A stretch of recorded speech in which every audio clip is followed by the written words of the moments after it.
A few years back, we had a line of business app down after patch night. The console said one service was stopped. The vendor document listed a different service name. The display name changed between versions. And 3 admins burned half an hour clicking through services.msc on different servers. The fix was not heroic. One person asked the shell what the service object actually contained, found the real name property, then checked the fleet in minutes. That is why PowerShell Get-Member matters.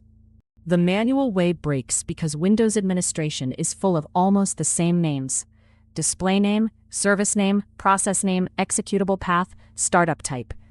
The graphical interface may show one, but the command may require another.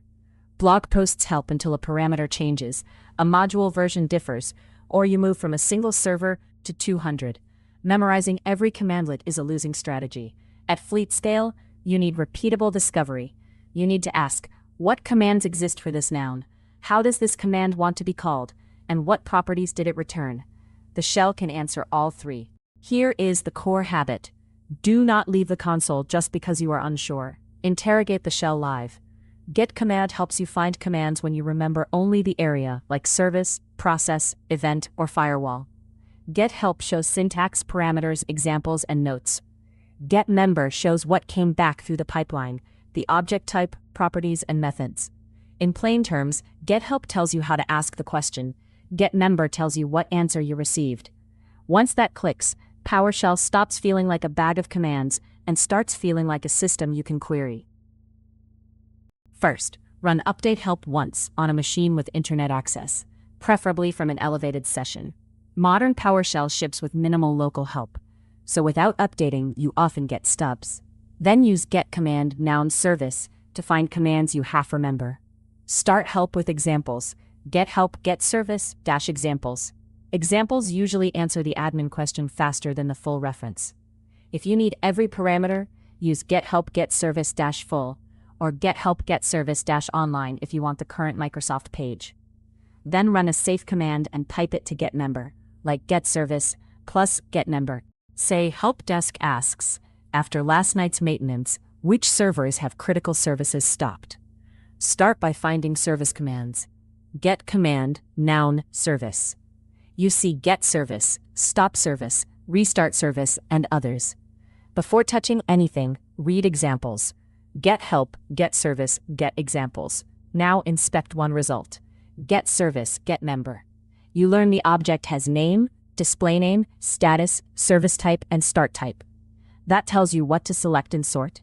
Get service, sort object, status name, select object, name, status, start type.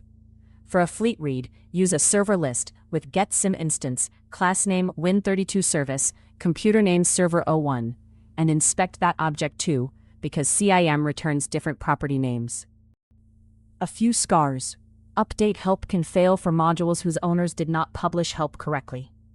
Use -ErrorAction SilentlyContinue only when you accept that trade-off, and review errors on admin workstations.